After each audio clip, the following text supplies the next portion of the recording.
এখন আমি বলে দিচ্ছি, তোমরা যারা বিদ্যাসাগর ইউনিভার্সিটির ফার্স্ট সেমিস্টারে এখন নতুন পরীক্ষা দিবে, তোমরা এই পরীক্ষাগুলোতে ভালো রেজাল্ট করবে কি করে এবং তোমরা টাইমটাকে ম্যানেজমেন্ট করবে কি করে, তাহলে চলো তোমাদেরকে সব কিছু আমি বলে দিই।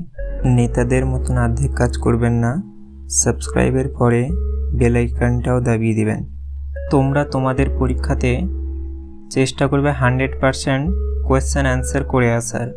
যেই গ্রুপ থেকে যটা করে প্রশ্ন লেখা থাকবে করার জন্য তোমরা তটা করেই করে আসবে, কোনো রকম ছাড়বে না।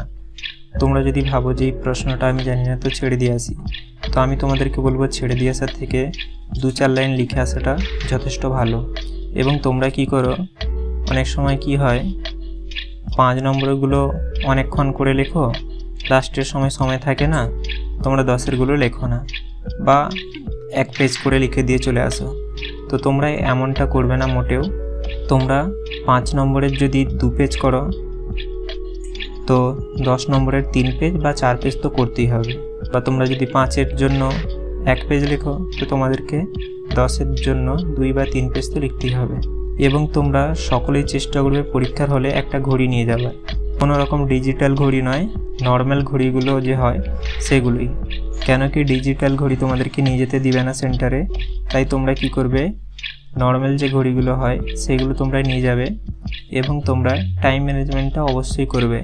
টাইম ম্যানেজমেন্টটা তোমরা কি করে করবে এবারে আমি বলে দিচ্ছি, দেখে নাও। যেমন আমি একটা পেপার বের করেছি, এখানে বলছে যে 2 ঘন্টার পরীক্ষা 40 নম্বর। তো আমি এটা ইংরেজিতে দেখাচ্ছি, তোমাদের যার বাংলা, রাষ্ট্রবিজ্ঞান, ইতিহাস, ভূগোল যাবতীয় যে যার হিসাবে দেখে নিবে তোমরা। আমি জাস্ট একটা উদাহরণ দিচ্ছি। এখানে তোমরা চেষ্টা করবে 5 নম্বরের প্রশ্নগুলো 15 মিনিটের মধ্যে করার এবং 10 নম্বরের প্রশ্নগুলো আধ ঘন্টার মধ্যে করার। এখানেই বলে দিচ্ছি তোমাদেরকে, যেমন 2 ঘন্টার মধ্যে 40 নম্বর লিখতে হবে, তাহলে ধরো দুটো 10 নম্বরে লিখতে তোমাদের 30-60 মিনিট গেল, অর্থাৎ 1 ঘন্টা শেষ। আর থাকছে তোমাদের 1 ঘন্টা। আর 1 ঘন্টার মধ্যে তোমাদের দুটো 5 নম্বরে করতে হবে, তো তোমরা দুটো 5 নম্বরের 15-30 মিনিটের ভেতরে করে নেবে, তাহলেও তোমাদের কাছে আরও আধ ঘন্টা থেকে যাবে। আর আধ ঘন্টার মধ্যে তোমরা 2 নম্বরের শর্ট কোয়েশ্চেনগুলো করবে, 5টা যে করার আছে। এখানে এত সময় যাবে না, কিন্তু তোমরা ভালো করে ধীরে সুস্থে করবে এবং লাস্টে 5-10 মিনিট একটু সময় রাখবে হাতে।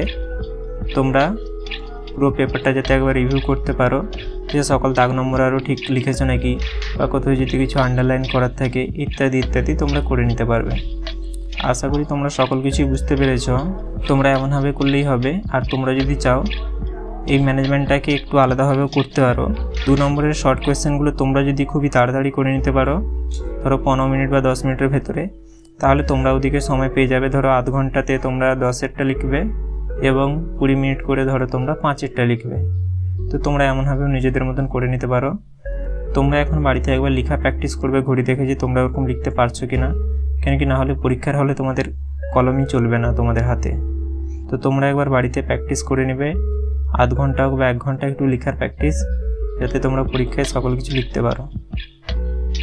আশা করি তোমরা সকল কিছু বুঝতে পেরেছো। কোথাও যদি কিছু বুঝতে অসুবিধা হয় তাহলে আমাকে কমেন্টে জানাতে পারো। দেখুন, আপনারা যে ছোট ছোট ভিডিও দেখে থাকেন, এগুলো বানাতে অনেকটা করে সময় যায়। তাই আপনাদের ভিডিওগুলো যদি একটু ভালো লেগে থাকে তাহলে লাইক ও সাবস্ক্রাইব করতে ভুলবেন না।